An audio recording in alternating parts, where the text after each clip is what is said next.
ఉంటుంది. ఇలా రండి, హలో ఇక్కడ హలో నిల్చోండి. హలో నమస్తే అందరికి. మైక్ దగ్గర పెట్టుకోండి. 20 ఇయర్స్గా న్యూస్ చెప్పడం అలవాటైపోయి, కానీ ఇలా నేను యాక్ట్ చేసిన మూవీ ఫస్ట్ టైం ఈవెంట్కి అటెండ్ అవ్వడం అనేది మామూలు థ్రిల్లింగ్గా లేదు అసలు.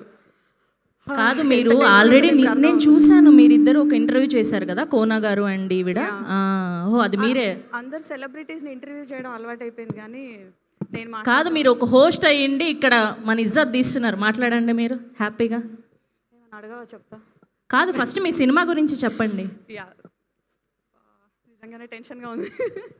ఏం లేదు, thank you so much for the beautiful opportunity అని చెప్తాను. కోనా సార్, సతీష్ గారు, అయ్యో సతీష్ గారు, మేము టామ్ అండ్ జెర్రీలా ఉండేవాళ్ళం. మూవీ ఫినిష్ అయ్యే టైంకి బెస్ట్ ఫ్రెండ్స్ అయ్యామనిపిస్తుంది.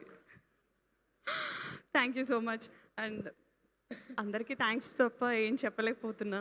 అండ్ మూవీ చేసిన తర్వాత ఒక ఫీలింగ్ అయితే వచ్చింది నాకు. ఒక పాప అనమాట, రోషన్ లాంటి ఒక కొడుకుంటే బాగుండేమో అన్న ఫీలింగ్ వచ్చింది. అండ్ నా క్యారెక్టర్ పేరు శ్యామల. సతీష్ గారు అన్నారు అది మా అమ్మ పేరు అని చెప్పి, ఆ సెంటిమెంట్ కూడా పండింది. సో స్వీట్ అండి. Thank you so much.